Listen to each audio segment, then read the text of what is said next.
diagnósticos ya? ¿No hay?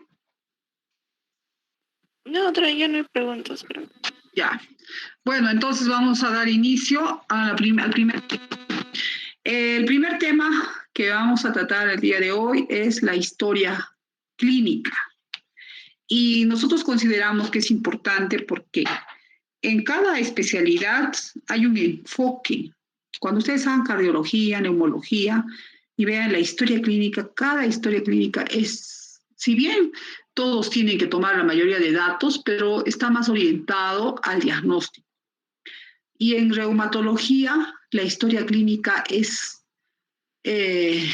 como les digo, el 90%, si es posible, de un diagnóstico. No son los exámenes de laboratorio. Nosotros no vamos a pedir por pedir exámenes de laboratorio y el laboratorio va a dar el diagnóstico, no. Es la clínica, es el especialista que va a dar, de acuerdo a sus conocimientos, el diagnóstico. Y es importante también saber algo de la historia. En cada clase que ustedes hagan de los diferentes temas, siempre se hace un preámbulo en la historia de la enfermedad. ¿Y esto por qué? Porque de una manera u otra esto nos va a ayudar a poder entender cómo ha ido evolucionando las enfermedades, cómo se han diagnosticado, en qué tiempo. Por ejemplo, hay unas enfermedades como las vasculitis, que en la época donde estaba la Segunda Guerra Mundial, había unos nazis investigadores que hicieron atrocidades, sí, hicieron biopsias, y encontraron algunas enfermedades que no se conocían. Algo similar ha sucedido ahora con lo del COVID, ¿no? No había un tratamiento al inicio, era supuesto, hicieron las autopsias y ahí encontraron, ¿no? Que habían condiciones que el paciente pues no estaban siendo tratados de la manera que deberían haber sido tratadas.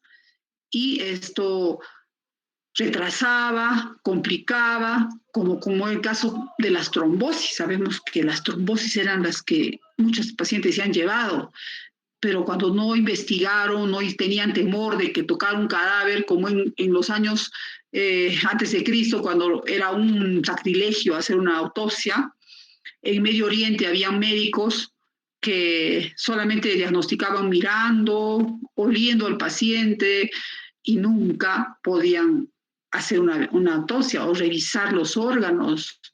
Entonces, hay películas para que ustedes puedan buscar en Netflix de las historias de la medicina, ¿no? Y uno se debe entender, piensa qué pasó, ¿no? O sea, cómo fue evolucionando la salud y qué nos esperará para el futuro.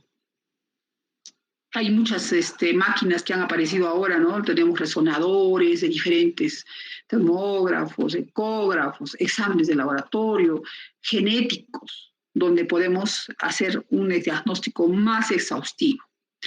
Entonces, es por eso que nosotros en el curso de reumatología consideramos que es importante que ustedes conozcan esta parte. Y la otra parte que también hemos considerado que es importante porque se tiene mucha relación con todas las enfermedades que vamos a revisar, y es un curso que ustedes ya han llevado, que es la inmunología, ¿sí? Y la inmunología está metido en todo. Entonces, van a llevar el día de jueves o de viernes con el doctor Vega la parte de revisión de la parte de inmunología, para recordar, ¿no? Entonces, esos dos aspectos son importantes. Bueno, entonces vamos a pasar a ver las diapositivas, ¿no? ¿Están viendo? Por favor, si en algún momento se cortara, me avisan, ¿ya? Porque ha habido grupos que estaba hablando y después de 10 minutos me avisaron que se había cortado. Entonces, siempre es que tengo mis hijos en clases virtuales y se puede ir la señal. ¿Sí? Por favor. Entonces vemos pues que en el tiempo se han ido encontrando pues datos, ¿no? Desde prehistoria hasta la actualidad en relación a lo que viene a ser diagnóstico, tratamiento, ¿no? Y esto va a seguir. Entonces, vemos pues que en los libros de Hipócrates, dice, te hablaban de las localizaciones del cuerpo humano, Entonces, antes de Cristo, y Galeno menciona la palabra reumatismo, ¿sí? Ya esto después de Cristo, y la palabra proviene del griego reos. ¿Y esto por qué? Porque significaba fluir. Era como que había un paso de fluir de los humores, dice, que ocasionaban enfermedades en las articulaciones.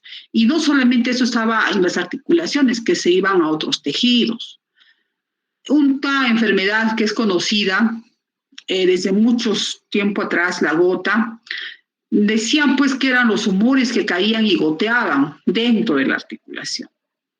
Y existe pues en el tiempo varios investigadores como Armand Ruffer que vio momias, ¿no?, en Egipto y analizaron y vieron pues el material óseo, ¿no? Sabemos que evalúan los huesos, cómo ha ido presentando cambios, la paleontología, que también está destinada como una de las ciencias para ver las viejas enfermedades. Hay investigadores como Ruffer que no solo estudiaron en Egipto, sino que se vinieron ya hacia el Perú, a Cuba, donde revisaron fósiles, inclusive de animales. Y miren, en los estudios que se tiene del artritis reumatoide, se ve pues que las poblaciones indígenas de América tenían, ¿no?, la presencia de esta enfermedad. Entonces, en la historia narran de que de América, por el estrecho de Bering, se ha podido llevar la enfermedad hacia el Nuevo Mundo, Europa, perdón, Viejo Mundo, y ahí tener esta enfermedad, ¿no? Se han hecho, pues, estudios, ¿no?, en poblaciones, y vemos, pues, en esqueletos, ¿no?, cómo se han ido, vamos a ver el puntero. ¿Dónde está? No veo. Está mal esto, no veo. Mira, ya recién apareció acá.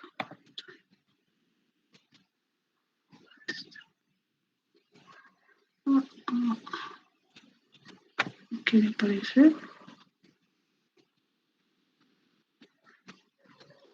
¿No? Miren cuántos números de esqueletos examinados, en qué tiempo y cuántos de ellos eran positivos a R. Poblaciones en el Viejo Mundo, ¿no?, en Egipto, en varios lugares del mundo, y también estudiaron el HLA-B27. Ustedes saben que este haplotipo se asocia a enfermedades inmunológicas seronegativas. Ahí tenemos la espondilitis anquilosante, que es, digamos, la que es cabeza de esas patologías.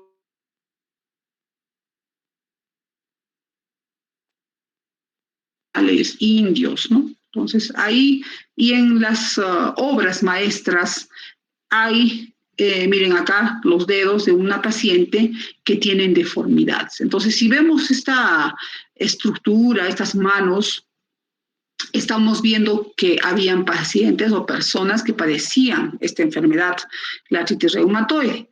Estas son las deformidades en cuello de cisne, ¿no? Acá estamos viendo, ¿no?, Botonier. Y vamos viendo así en varias obras maestras, ¿no? Perdón, el doctor me está llamando todavía, cacha un ratito, chicos. ¿Aló? Doctor, doctor.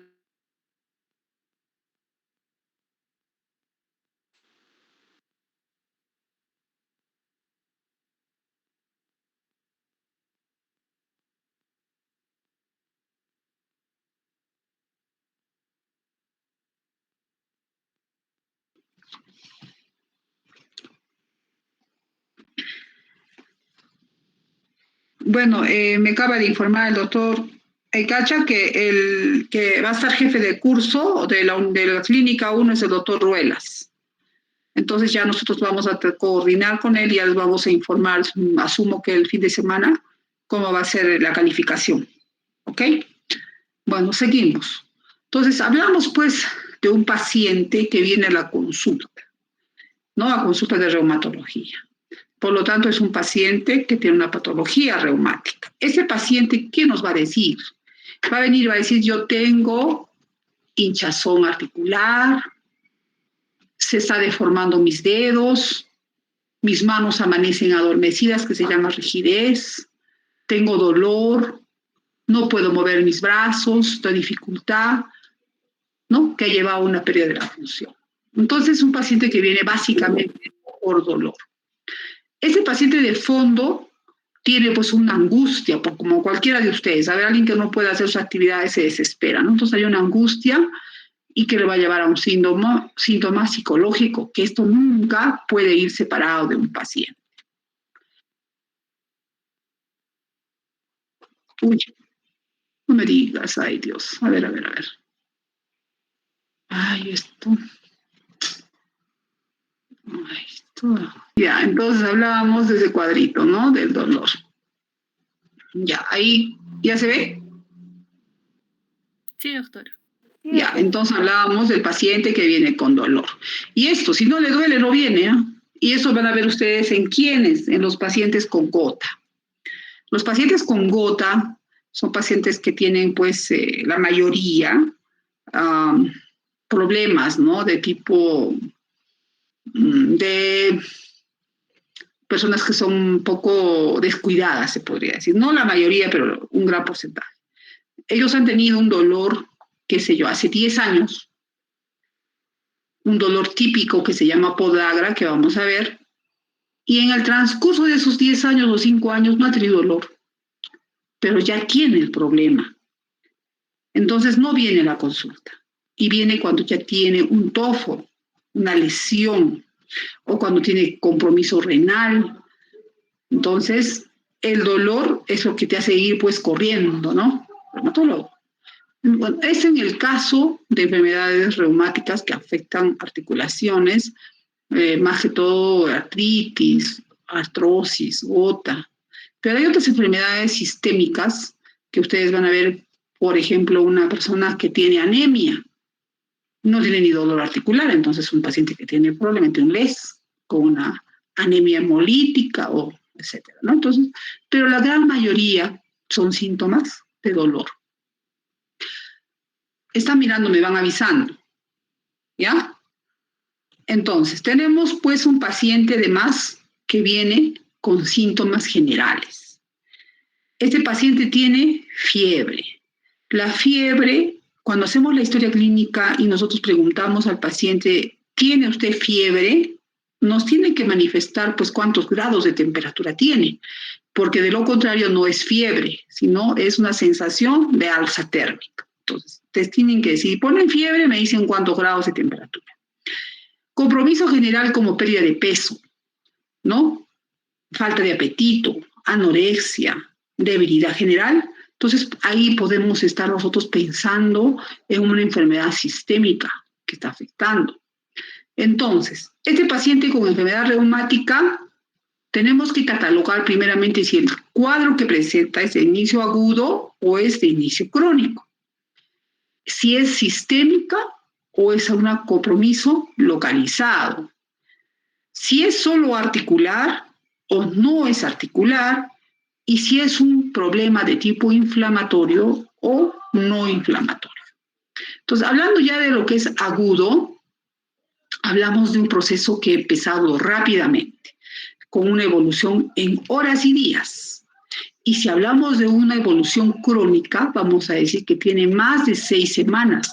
Y algunos criterios que en reumatología se usan criterios para diagnóstico, criterios que han ido cambiando.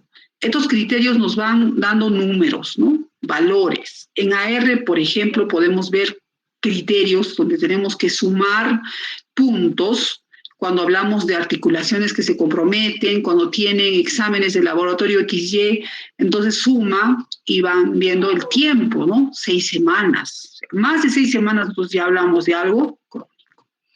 Tenemos que ver si es inflamatorio. Tenemos 2 tipos de dolor que vamos a ver un cuadrito posteriormente. Cuando es inflamatorio, es un dolor, limitación funcional, calor, pero esto tiene relación con la actividad que realiza la persona, ¿no? Entonces, hablando de articular y no articular. Ahora, la localización de las lesiones articulares, pues, nos dan mucha ayuda. si es un dolor que se va a ubicar en forma difusa o se va a ubicar en una articulación donde va a producir artritis, que quiere decir aumento de volumen de la articulación, o si va a producir crepitaciones, le llamamos así, cuando, un ejemplo, una persona dobla la rodilla, ustedes se van a dar cuenta, doblan la rodilla y empieza a sonar, ¿no? Como roce le llamamos, o crepitación. Entonces podríamos estar ahí hablando de lo más común, que es una enfermedad como la osteoartritis, ¿no? Y tenemos que ver, pues, que hay una relación entre el número de articulaciones que una persona tiene de afectada y la patología que tiene de fondo. Cuando es una articulación, hablamos de monoarticular. ¿Y qué patologías son más frecuentes con una articulación? Tenemos la artritis séptica, es una artritis causada por una infección. Ahora, nosotros no podemos encasillarnos y decir, no, es monoarticular y solamente es esto. No, hay enfermedades que pueden iniciar con una y después aumentarse, adicionarse en el tiempo. La artropatía por cristales, la gota, que hablamos hace un momento, nos da una lesión a nivel de como algo patognomónico, como algo que es frecuente en la articulación del pie, la primera articulación que le llamamos podagra. Cuando hablamos de número de articulaciones, y si hablamos de más de 5 articulaciones, podríamos decir que es una afección poliarticular. ¿Y qué enfermedad es la que produce este problema con mayor frecuencia? Y es articulaciones simétricas, o sea, las dos manos, los dos pies, con varias articulaciones pequeñas, hablamos de artritis reumatoide. Pero el lupus también nos puede dar una variedad de síntomas, que hay que estar ahí con las orejitas paradas y viendo y observando qué más tiene el paciente, que ya vamos a ver posteriormente. Y si hablamos de oligoarticular, vamos a decir que es entre mono y poli, ¿no? De 2 a 4. Y ahí hay algunas otras enfermedades como la síndrome de Rett, espondilitis y otras más que, bueno, es lo más común lo que les estoy manifestando. El componente inflamatorio. Entonces, un paciente viene con dolor, calor, síntomas generales que hemos visto, la pérdida de la fiebre, pérdida de peso. Le vamos a pedir exámenes de laboratorio y donde vamos a nosotros ver los reactantes inflamatorios y vamos a encontrar si existe elevación. Entonces vamos a ver que hay una inflamación por medio del laboratorio. Posteriormente vemos la rigidez, ¿no? Esa rigidez, o sea, esa dureza que tiene el paciente al realizar sus actividades se asocia muchas veces a procesos crónicos de tipo mecánico o inflamatorio, o sea, o no inflamatorio o inflamatorio. Una de las enfermedades que nos da un dolor inflamatorio es aquel dolor que un paciente tú le haces la anamnesis y le dices, cuando te levantas por la mañana, te dicen, ¿no? Amanezco con un dolor en el nivel de la columna, de la región lumbar, no puedo dormir toda la noche porque no encuentro la postura, pero sí empiezo a caminar, hago mis actividades y me calma el dolor. Entonces ahí estaríamos hablando de un dolor tipo inflamatorio. Tenemos que, pues, hacer una diferencia, ¿no? Entonces, dolor inflamatorio y dolor no inflamatorio. La etiología más común tenemos que asociar, ¿no? A qué enfermedades nos estamos refiriendo. Entonces, hablamos de enfermedades de dolor inflamatorio, aquí las enfermedades reumáticas, ¿no? No descartando las infecciones, las neoplasias, que siempre tenemos que estar ahí nosotros observando. Y no inflamatorio, el más común es la artrosis, la osteoartritis. Y la actividad física, les decía, que suele mejorar en el dolor inflamatorio, más no en el dolor no inflamatorio, donde sí, pues una rodilla que tiene artrosis, camina, le duele más, ¿no? O sea, le empieza a doler más. El reposo mejora cuando es no inflamatorio, a diferencia del dolor inflamatorio. Y la rigidez. Hacemos la pregunta, ¿sientes esa dureza en tus articulaciones cuando te levantas en las manos? ¿Puedes hacer flexión, extensión de las manos, de los dedos?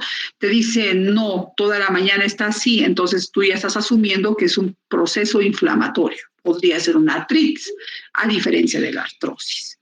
El cansancio y el compromiso general sistémico frecuente en procesos inflamatorios a diferencia del no inflamatorio, y si nosotros utilizamos corticoides van a mejorar, ¿no? No es lo común, pero sí es lo más frecuente. La rigidez, al evaluar, nosotros vemos que existe a nivel articular lo que es la rigidez, los síntomas constitucionales en el proceso inflamatorio están presentes, es un dolor discapacitante que va a hacer que la persona tenga una inactividad prolongada, y la simetría es muy frecuente en procesos inflamatorios si hablamos de AR, pero esto no podemos generalizar. En el proceso de inflamación, en las bursas, es muy frecuente también en los procesos inflamatorios, y en la enfermedad sistémica vamos a ver el proceso inflamatorio. Entonces, vamos a encasillar o hacer un cuadrito acá del dolor, ¿no? Y la inflamación. Entonces, si es inflamatorio, tiene ciertas peculiaridades por enfermedades. La artritis reumatoide, a nivel de los dedos de las manos, en las manos extraarticulares también, ¿no? Esto pueden ser meses, semanas que van a durar. En las espondiloartropatías, algo asociado es compromiso a nivel de la centesis. Pueden haber enfermedades como la psoriasis, eso que quiere decir lesiones dérmicas, uveitis, ¿no? Entesitis, y han tenido como antecedente una infección. Entonces tenemos que preguntar si ha tenido usted alguna infección urinaria, alguna lesión a nivel genital. Entonces estaríamos asociando el grupo de las espondiloartropatías. Y el compromiso mayor es a nivel de la columna. Tenemos la enfermedad metabólica, que es la artropatía por cristales, y ahí tiene asociación de factores de riesgo. Entonces preguntamos si el paciente consume bebida alcohólica, si tiene algún familiar que ha tenido enfermedades, ¿no? O otras patologías que pueden condicionar a que se depositen cristales. ¿Cómo es el dolor? ¿Cómo inició? Y si tiene variedad monoarticular, que es lo más frecuente, o casos también que vienen pacientes con compromiso general, ¿no? Poliarticular. Cuando queremos nosotros pensar que estamos frente a una enfermedad autoinmune sistémica, tenemos que ver la distribución, ¿no? Cómo se presenta, y si además de esos síntomas tiene otros que ustedes tienen que tener presente, ¿no? Que son el ojo, la boca seca, el ojo seco, el síndrome de Raynaud, ¿no? Compromisos pulmonares, enfermedades familiares que han tenido patologías, entonces fatiga, compromiso más general. Entonces, ya ahí podríamos estar pensando en un lupus, vasculitis. Entonces hay varias cositas que nosotros tenemos que estar preguntando, varios síntomas, signos a los pacientes. Y si hablamos de no inflamatorias, los grupos más grandes que vamos a tener es la osteoartritis, con dolores localizados, a veces por exceso de actividad en una articulación, por un peso elevado, ¿no? La hipermovilidad articular, que muchos de los que están acá ahorita en las clases deben tener, se van a dar cuenta que las articulaciones son más laxas, si hay historia o no de familiares o han tenido algún problema en sus actividades, ¿no? Entonces, hay que estar haciendo esas preguntas, ¿no? En la hipermovilidad, que, bueno, tiene grados, ¿no? Si hablamos de una hipermovilidad benigna, que es lo más frecuente, entonces tenemos criterios ahí que nos van a orientar, ¿no? En lo que viene a ser la movilidad. Y la fibromialgia, que es otra enfermedad que nos va a dar, pues, muchos síntomas que se asocian a fatiga, a trastornos del sueño, ¿no? Y tenemos que descartar todo tipo de enfermedad para poder llegar a esta patología. Entonces, es importante hacer una anamnesis, ¿no? Una anamnesis adecuada, ¿no? Y ver los datos más importantes que tenemos que preguntar. Primero, el sexo se asocia a patologías. Las enfermedades inmunológicas, las seronegativas, más asociadas al sexo masculino, las enfermedades como la artritis reumatoide, el lupus, ¿no? Estas tienen más predisposición en mujeres, ¿no? Y la edad también tiene cierta predisposición. Entonces, si hablamos de las edades como las vasculitis, hablando de vasculitis de grandes vasos, son personas jóvenes, ¿no? A diferencia de la enfermedad de Takayasu, tenemos unas vasculitis que posiblemente vamos a desarrollar en el transcurso de las clases, que se presentan más en niños, más en ancianos, las artrosis osteoartritis son más en personas mayores. Y debemos de precisar bien los datos de la enfermedad actual. Esta enfermedad actual es importante nosotros conseguir todos los datos que se requieran.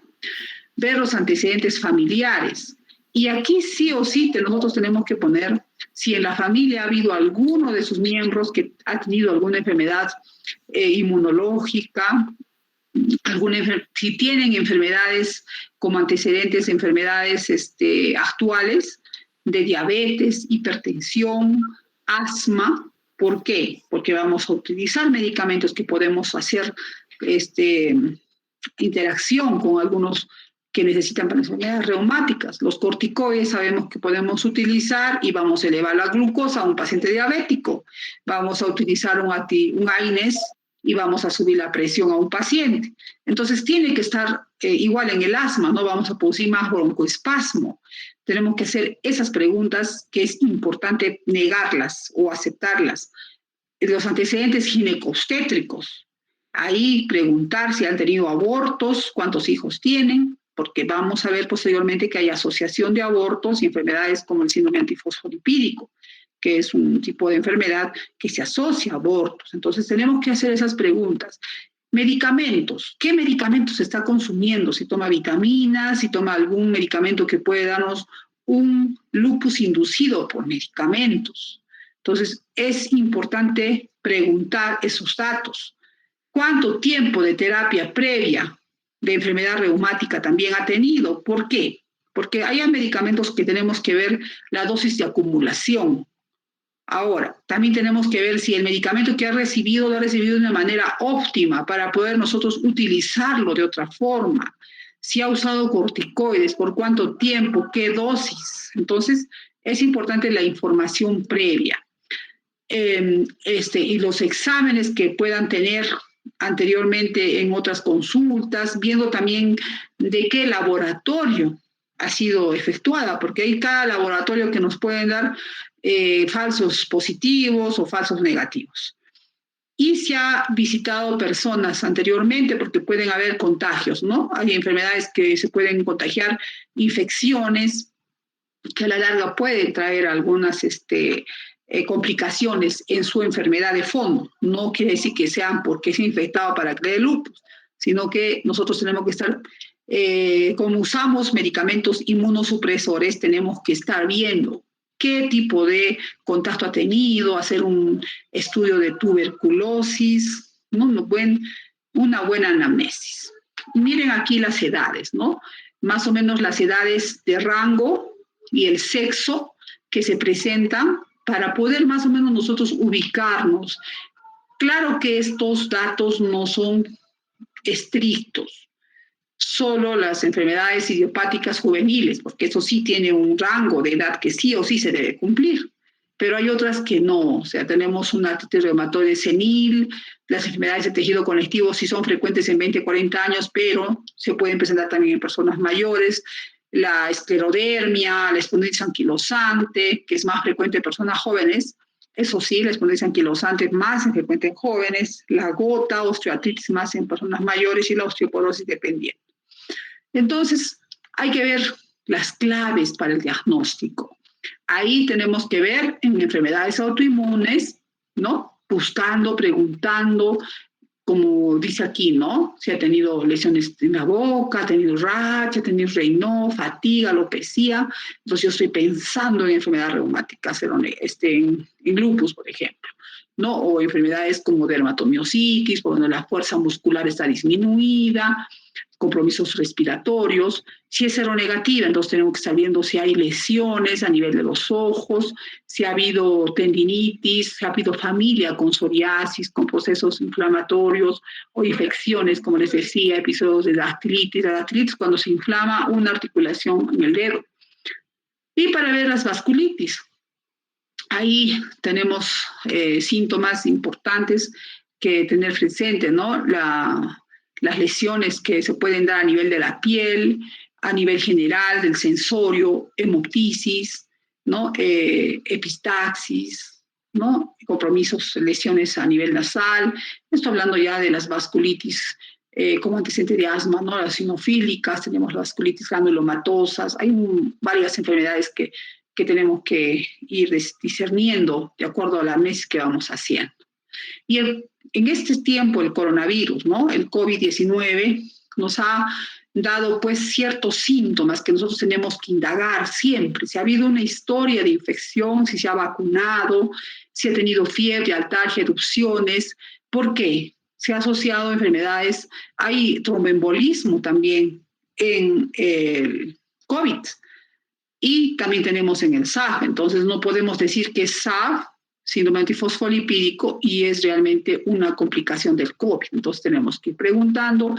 Se ha visto el COVID que afecta a las lesiones a nivel de la piel, ¿no? Entonces hay que estar viendo, no vamos a decir es vasculitis, puede ser estos amañones que se ven en el COVID.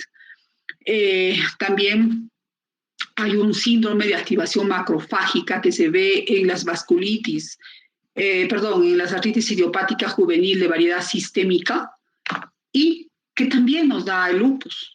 El COVID. Entonces, ahí tenemos que estar viendo esto, ¿no?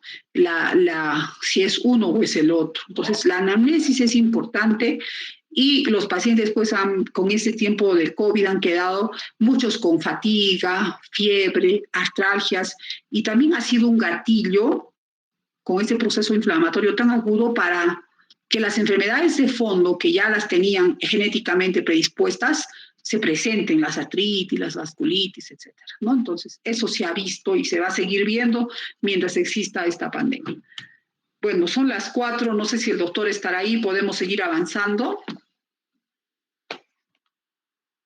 Delegada, ay, su nombre me olvido, discúlpame. Sí, doctora, el doctor todavía dice que va a empezar la clase a las 5, así que tenemos un poco de tiempo. Ah, ya tenemos una hora. Ya, está bien. Estamos con todas las llamadas y todo lo que me han... No sé si ahorita me interrumpan nuevamente. Bueno, hablamos del examen físico entonces. Las articulaciones pueden ser afectadas y lo que va a producir pues es dolor, ¿no? Y ese dolor va a hacer que tenga tipos de movilización. Una movilización pasiva y una movilización activa. ¿Ya? Entonces, estos tenemos que evaluar los arcos de movimiento, los ángulos.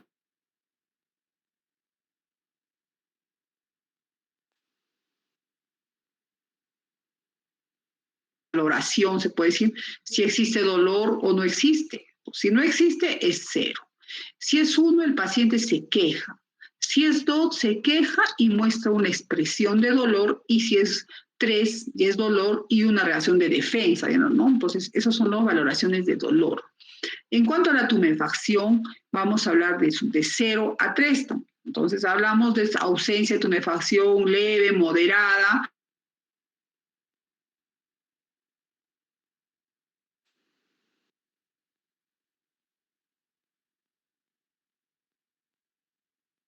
Entonces agarras y le doblas, le haces las flexiones en las diferentes zonas que tú quieres evaluar. Y la movilización activa, tú le dices al paciente, a ver, señorita, X, levante la pierna, sosténgala. Entonces, de esa manera nosotros evaluamos la movilidad de la articulación y también utilizamos este tipo de evaluación cuando queremos revisar un paciente si tiene compromiso muscular, porque tenemos enfermedades como las miopatías inflamatorias que van a hacer que haya una limitante, porque el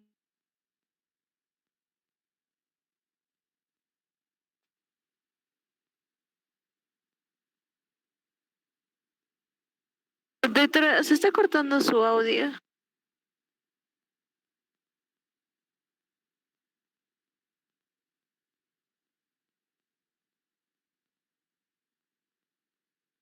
expresiva, una desviación quizás por ahí. Doctora, disculpe, no está compartiendo pantalla. Bueno, salimos otra vez entonces. Nos hemos quedado en dónde. Entrando de cada rato, a ver. En el examen físico, doctora, y no se le ha escuchado el audio. Ay, no me digas. Ahora ya fue. A ver.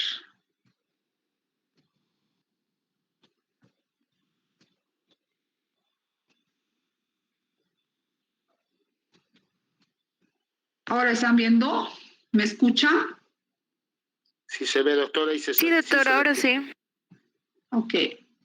Bueno, entonces les decía que cuando el paciente ingresa... Doctora, dime. doctora, disculpe, se cortó cuando estaba usted hablando de movilización activa y después ya no la escuchamos. Ya. Ay. Bueno, hablábamos de la movilización pasiva y activa. Bien, la movilización activa, nosotros pedimos que el paciente mueva sus articulaciones, sostenga, ¿no? Y eso se usa más en las miopatías. Compromisos no es para todo, bueno, se puede usar en todas las evaluaciones, pero más exhaustivo cuando queremos diagnosticar las enfermedades musculares inflamatorias. Y ahí vemos la fuerza muscular, cómo va de 0 a 4 o de 0 a 5, la clasificación de si está o no, vence la gravedad, no vence la gravedad, vence la resistencia, no vence la resistencia. Entonces, nosotros hacemos a la vez una evaluación activa y una pasiva. ¿Sí? Entonces, es importante, como les decía, la exploración debe ser sistémica y completa. Tenemos que revisar la mayoría de articulaciones. Ahora, les decía que aquí en Puno las personas pues se abrigan mucho por el clima. Es difícil. Entonces un paciente viene con 2 pantalones, hasta 3, con chompas, pollera, 3 polleras, faja, refaja, no sé.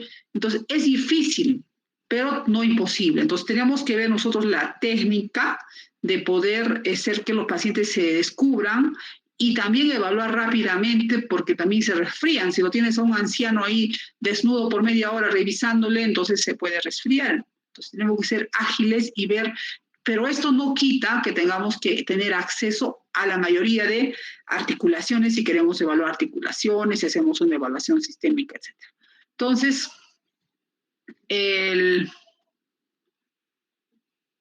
¿no? Iniciamos pues a nivel de la articulación temporomandibular o maxilar. Y ahí nosotros cuando hacemos una palpación a nivel de la articulación temporomaxilar, nosotros sabemos que la artritis reumatoide es una de las enfermedades que va a afectar esta articulación. Y vemos que hay dolor, limitación para poder abrir. Entonces, ya estamos viendo y nos estamos encasillando en una artritis.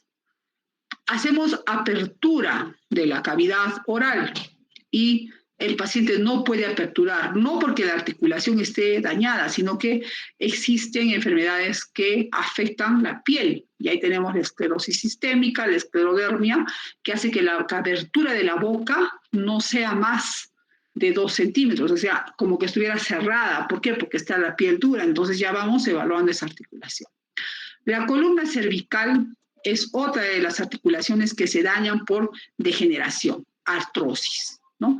El paciente te va a referir parestesias, adormecimientos a nivel de los brazos, dolor a la movilización, a nivel cervical, no puede flexionar o si flexiona muchas veces tiene irradiaciones, pero hay algo importante aquí que tenemos que diagnosticar cuando tenemos un paciente con artritis reumatoide, que son las subluxaciones atloaxoideas. Ahí tenemos una articulación que es afectada en la artritis reumatoide, entonces hay que hacerle la evaluación y ver si existen ya parestesias o limitaciones y es una emergencia reumatológica, se podría decir, si es que urgencia o emergencia, si es que tiene una subluxación, porque el paciente puede quedar parapléjico, cuadripléjico, etc.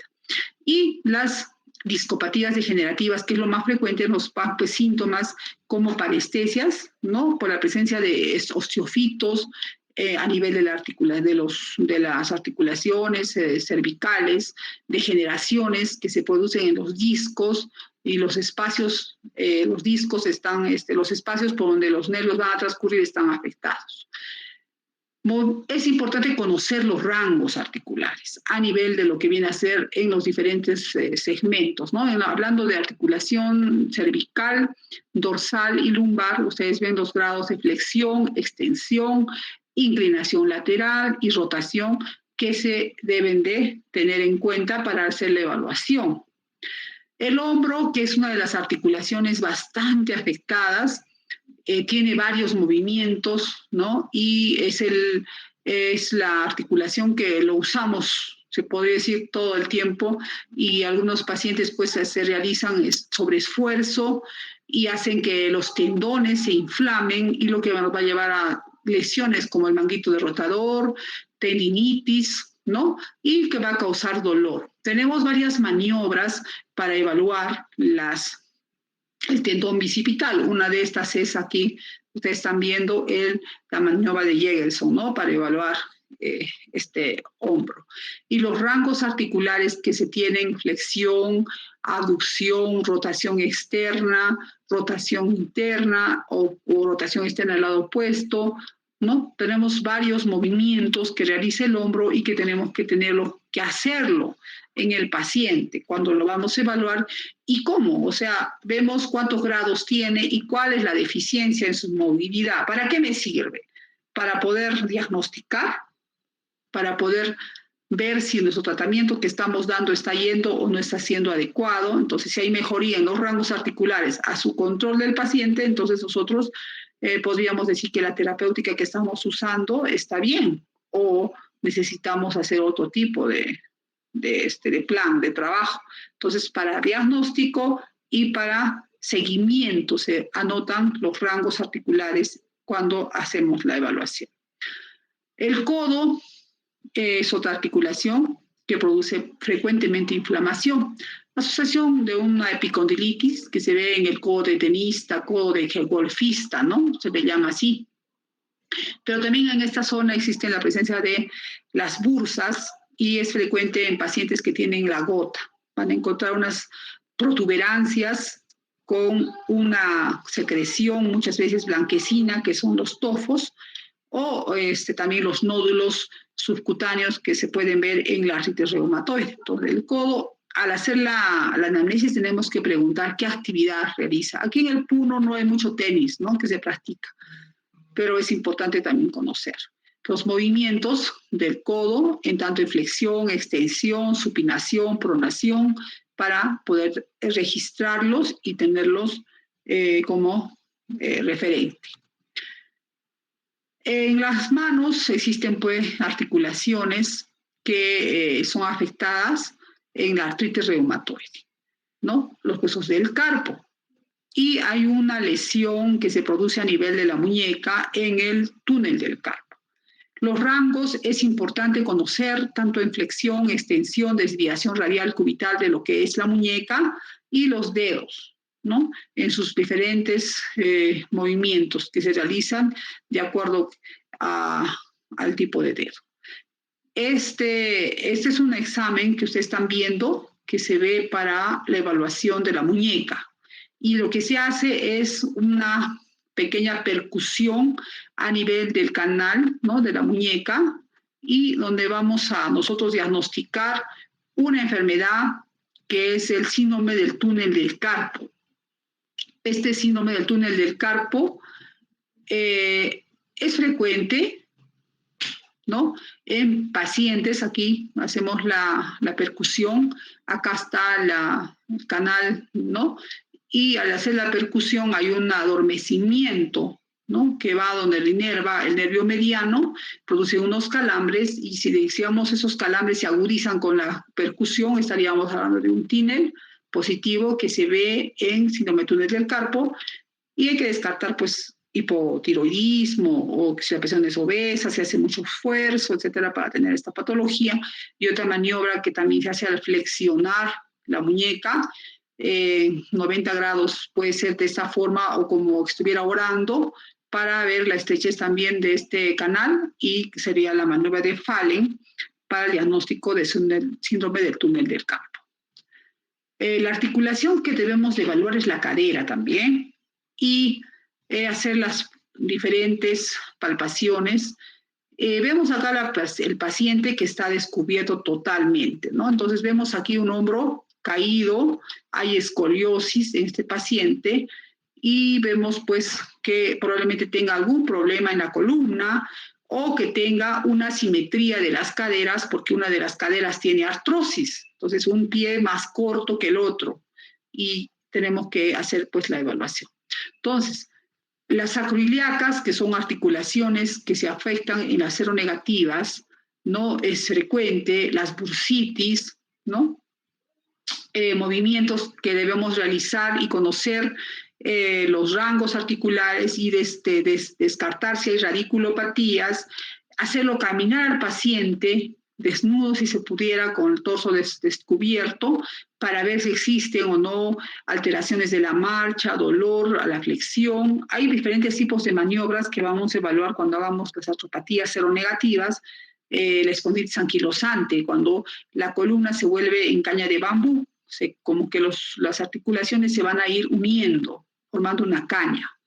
La cadera tiene también sus rangos articulares, que hay que conocerlos, ¿no? La rodilla, que es una de las articulaciones que más frecuentemente se afectan en procesos degenerativos, porque el soporte que tiene por la actividad, los meniscos en pacientes que son deportistas, las bursitis, ¿no? Las deformidades que pueden haber de por sí, como los genovaro, genovalgo, que las rodillas pues se abren o se están cerradas, como vaquero, genovaro, ¿ya? Genovalgo, las rodillas unidas y las piernas separadas, entonces más o menos para que ustedes se ubiquen.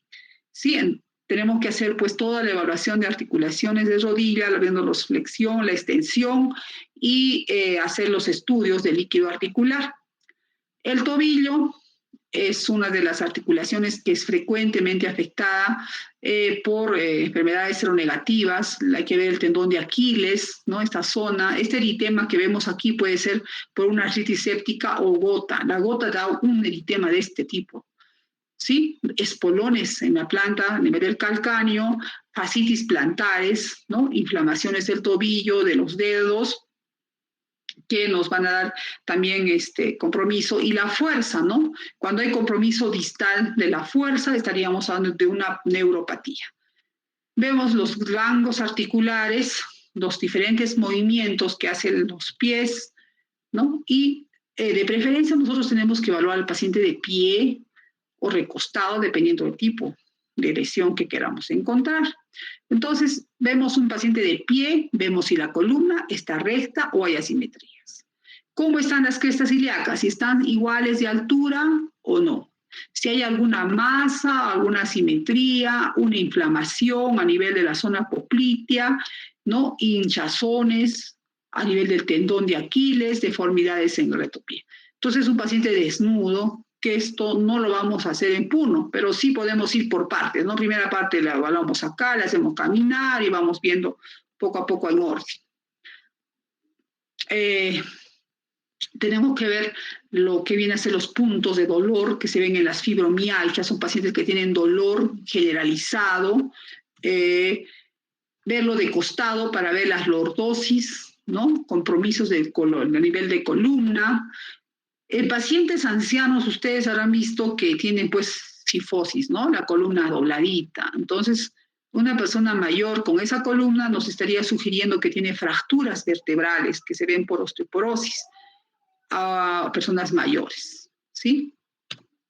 Inspecciones de costado, viendo cómo se moviliza, doblarse. Tenemos un examen que nosotros lo vemos, el test de Schober se llama, para evaluar la flexibilidad de la columna lumbar que está disminuida en la espondilitis anquilosante.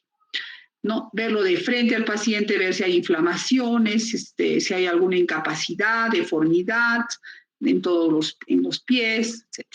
Verlos con movimientos que flexione el cuello y ver los rangos articulares, ¿no? Verlos, como les decía al paciente, ya desde que está entrando ya le estás mirando si tiene asimetría, si tiene, ¿no? Alguna lesión a nivel del maxilar, etc., ¿no? Inspeccionarlo, ¿no? Sus dedos, la fuerza que puedan tener, de costado, ¿no? Los movimientos de cadera, ¿no? Entonces, hacemos un examen físico rápido y vamos bajando, ¿no? Desde la parte del cuello, articulaciones, vamos yendo hasta los pies y terminamos evaluando la parte sistémica. Entonces, pasamos ahora al examen físico sistémico. ¿Por qué? Como sabemos, esas enfermedades tienen compromisos. Orden para hacerlo también. Piel. Las lesiones dérmicas aparecen pues diferentes zonas, ¿no? Si hablamos de LES, tenemos el eritema o el rash malar, tenemos que hacer la evaluación del cuero cabelludo,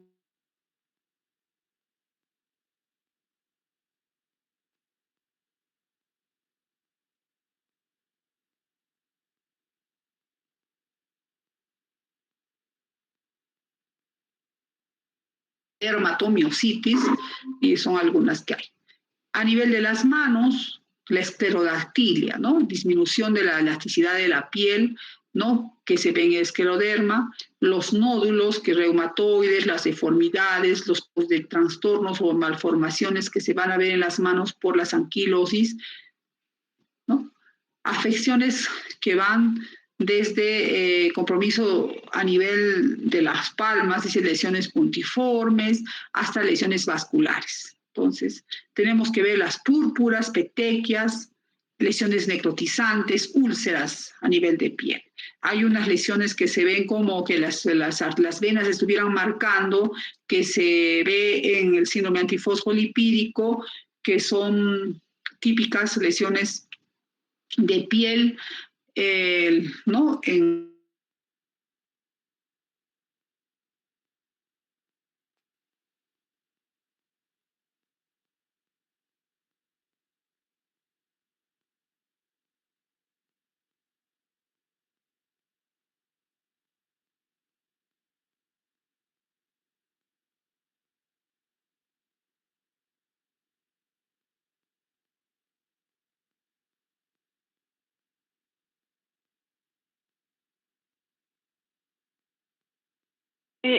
Doctora, disculpe, su audio se ha cortado. Estábamos hablando de las afecciones dérmicas, púrpuras, vasculitis, que son úlceras, bueno, varias lesiones, ¿no? Que se pueden dar en diferentes enfermedades. Hablando de los compromisos oculares, se presentan las escleritis, epiescleritis, en la artritis reumatoide por síndrome de Sjögren secundario, uveitis, también en las enfermedades seronegativas, como la enfermedad de Reiter, espondilitis anquilosante, las conjuntivitis en el síndrome de Reiter. Entonces, hay varios compromisos oculares que tenemos que tener presentes para nosotros hacer un diagnóstico reumatológico.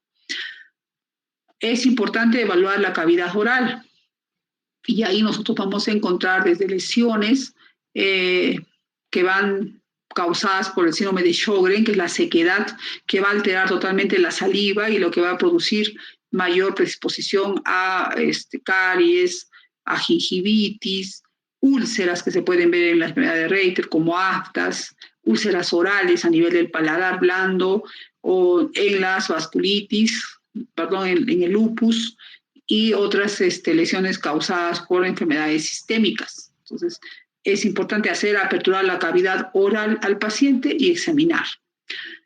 Si hablamos de ganglios, es frecuente ganglios, presencia de parótidas crecidas en síndrome de Sjögren, adenopatías en lupus, artritis, síndrome de Felty, pero también esas adenopatías se pueden asociar a otras enfermedades malignas. Entonces no podemos siempre decir, esto es una enfermedad lúpica y es un síndrome de Sjögren. Tenemos que descartar los linfomas, ¿no? O otras infecciones, tuberculosis, tenerlo presente cuando hacemos la evaluación a nivel cervical. El corazón está afectado en sus tres tipos de las partes, ¿no? A nivel del miocardio, pericardio, endocardio, en producir compromisos que van hasta llevar a un proceso de insuficiencia cardíaca, el frote pericárdico que vemos en una pericarditis, en el lupus, otras enfermedades, valvulopatías, síndrome antifosfolipídico, con una endocarditis verrucosa. Entonces, el corazón, pues sus 3 capas está comprometido y hay que hacer siempre un examen cardiológico a los pacientes con enfermedades inmunológicas. El pulmón es afectado en artritis, en lupus, en vasculitis, y ahí pues tenemos diferentes presentaciones que van de un derrame a compromisos sistémicos o basales por fibrosis pulmonar que se ven en artritis reumatoide, por medicación que damos o por asociación de enfermedades sistémicas como la esclerodermia, ¿no? Enfermedades de tejidas mixtas de tejido conectivo, neumopatías restrictivas en algunas patologías. Tenemos un pulmón pequeño, le dicen en el lupus. Pueden haber compromisos de hemorragias alveolares y ahí tenemos que darnos exámenes para poder diagnosticar biopsias en pacientes porque se parecen mucho los nódulos que vemos en vasculitis a los nódulos que podría haber en un lupus y también tiene hemotisis el paciente. Entonces, tenemos que hacer una unidad clínica. Afecciones abdominales de esplenomegalia, hepatomegalia, a diarreas en artritis reactivas, colitis ulcerativa, en espondilatopatías. Entonces, la cavidad abdominal también es de compromiso y de estudio en enfermedades sistémicas. A nivel genital podemos encontrar desde uretritis, balanitis, seccionada, Reiter, gonorrea, ¿no? Enfermedades reactivas básicamente tienen este compromiso a nivel de los genitales, ¿no? Síndrome de Reiter. Entonces, pues, tenemos que hacer, pues, una historia donde vamos a considerar la enfermedad actual, ¿no? Entonces, ya hemos hablado del dolor, la duración, el tiempo, cómo se ha instalado, cuántas articulaciones tiene afectada y si es simétrico, asimétrico o migratorio. Si tiene rigidez matinal, si averiguar los datos de otras enfermedades que han podido tener, si tiene compromiso fiebre, compromiso renal, vascular, cardiovascular, interrogar al paciente cómo ha sido, si ha habido cefalea, alopecia, fotosensibilidad, nódulos, el Raynaud que viene a ser el oscurecimiento, la disminución de la circulación a nivel de las manos que tiene sus 3 fases, las artralgias, la oftalmia o serostomía, ¿no? Entonces, eso que ya hemos estado viendo en el compromiso sistémico, tenemos que ir preguntando al paciente. Y los antecedentes, esto es importante. Ya les hablé de los ginecobstétricos, viendo los abortos, cuando fue que terminó la menopausia tuvo, para ver también el tratamiento de osteoporosis, si es una osteoporosis causada por una menopausia precoz o es una secundaria, etcétera, ¿no? Ver cómo está su alimentación, si toma algún alimento que pueda elevar, ¿no? Consumo de alcohol, si fuma, si usa medicamentos, todos familiares si han tenido alguna enfermedad y hacemos pues las preguntas, ¿no? Que habíamos quedado. Entonces, tener siempre presente el sexo, la edad, los antecedentes, ¿no? Y hay que investigar los datos, ¿no? Entonces, estos datos pivot que vamos a ver ahorita nos ayudan y aplicamos los criterios. Entonces, ¿qué datos nos vamos a repetir algunos nuevamente, ¿no? ¿Qué hay? Una artritis aguda. Entonces ya estamos pensando, artritis séptica, gota, pseudogota, o una fractura o hemartrosis. Si hay artritis, fiebre y lesiones dérmicas, ahí tenemos que descartar las infecciones, tenemos que ver si hay una vasculitis, enfermedad del adulto, fiebre o compromisos de otro tipo. Compromisos de nódulos y lesiones subcutáneas, artritis, ahí tenemos que pensar en artritis, gota, pseudogota, entonces hay otras que son raras, como la amiloidosis, hemocromatosis, enfermedad de Whipple, pero es lo común. Si hay compromiso monoarticular, entonces ya hemos visto, ¿no? Si es un daño mecánico, si es una enfermedad reumática que podría empezar así con un dedo y si hay otros compromisos más de condromatosis, etc. Pérdida de peso y artritis, ahí tenemos que estar pensando en vasculitis, artritis, reactivas, ¿no? Y otras más que son poco frecuentes.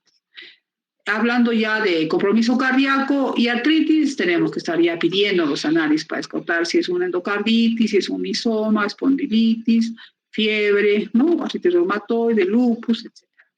Compromiso, debilidad articular y artritis. Ahí están las miopatías, la artritis reumatoide, lupus, ¿no?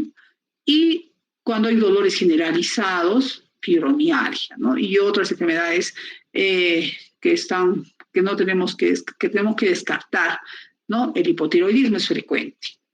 En conclusión, en reumatología, la historia clínica es muy importante. Si nosotros hacemos una muy buena historia clínica, vamos a tener un buen porcentaje ya de diagnóstico. Entonces, la historia clínica tiene que tener pues un ambiente adecuado, ¿no? Para poder hacerlo de una manera que el médico y el paciente tengan toda la libertad de poder dar datos. Es importante hacer preguntas, por ejemplo, contacto sexual, ¿no? Si está al costado la esposa y el esposo, es muy difícil que te cuenten toda la realidad. Entonces, de preferencia, estar solo con el paciente. Ahora, si son niños, tienen que estar acompañados de sus padres, de preferencia, ¿sí? Porque no podemos estar con un niño.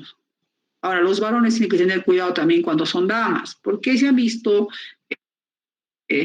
pueden los pacientes mismos, ¿no? Decirles pues que ha habido alguna situación que no es real, entonces, de acoso y todo. Entonces hay que tener mucho cuidado cuando hagan la historia y cuando examinen. Entonces, de preferencia hay que esté.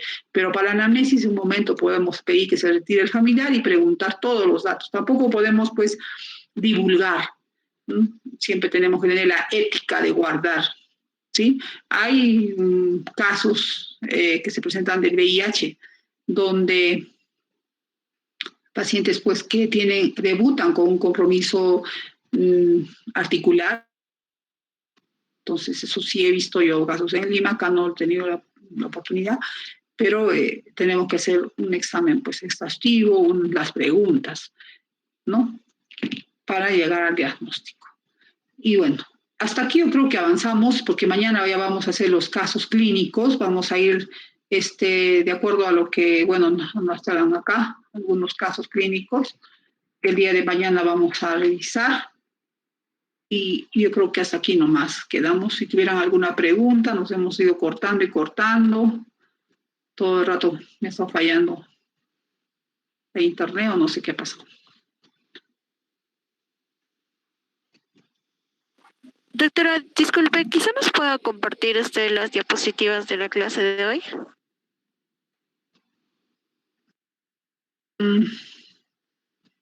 Ya, no es les voy a pasar en un PDF para que las tengan, sin los casos clínicos, obviamente. Mañana, a las 6:30 hemos quedado, voy a hacer un pequeño examen, ya de unas 5 preguntas, o serán de lo que hemos hablado. Ya, unas pequeñas preguntas. El examen lo voy a subir al sistema, ojalá que permita, para que se haga no a las 5, a las 6:30, sino quizás a las 7. Entonces damos un lapso y es una pregunta contestada y será pues el examen minuto por pregunta. No va a ser más. O sea, un minuto es demasiado, 5 minutos un examen es suficiente. Un minuto por pregunta, leen, marcan y así. 5 preguntas, 5 minutos. Un minuto por pregunta, o no, es muy poco. ¿Mm? Chicos.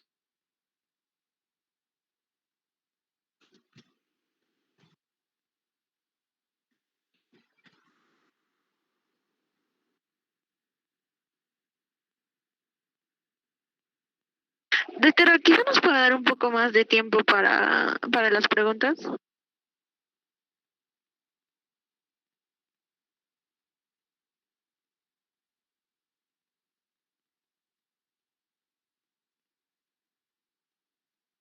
Doctora, disculpe, su micro está apagado. En leer la pregunta no te demoras ni un minuto, creo. Y leer y contestar. Va a ser rápido. O sea, no, son 5 preguntas. Y esto, 1 minuto y medio. Yo voy a ver el tiempo, de acuerdo al tipo de pregunta y la... No van a ser preguntas difíciles, pues tampoco, para ir practicando. ¿Ok? Entonces, y mañana voy a dar los casos clínicos, pero voy a hacer preguntas a todos ustedes de su parecer. A ver, por ejemplo, el plan de trabajo. ¿Qué harías tú en este caso? ¿Cuál sería tu diagnóstico? ¿Qué tipo de compromiso tiene articular, poliarticular, monoarticular? ¿Qué enfermedades más frecuentemente se dan por esta edad? Entonces, va a ser una manera de poder ustedes realizar una práctica, ¿no? Y de una historia que puedan hacer. Ahora, las historias que he traído son muy cortas. Tienen que ser historias mucho más amplias para ya la siguiente clase. Ya son historias más completas, ¿no? Un poquito más buscadas, digamos. En estos casos son cortitas para que más o menos se ubiquen nada más. ¿Sí? Ok, entonces nos vemos mañana. No hay preguntas. A ver la lista voy a ver cuántos estudiantes hay. En este momento hay 50. A ver, quiero que se pongan ustedes de acuerdo a su número. Cuando se registren, de acuerdo al número de lista. 1, 2, 3, así. ¿Me entiende? Porque ahorita yo tengo acá sin números. Ya, entonces, por favor, 1, 2, 3, 4, así. Por hoy día están 50, no sé quién faltará, menos todavía, porque más yo somos 49, 2 estudiantes no están.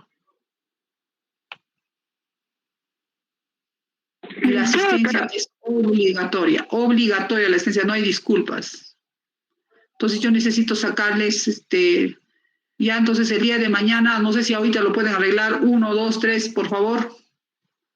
Salen todos e ingresan nuevamente con su numeración de lista. A ver, por favor, apaguen todos y entren con el número.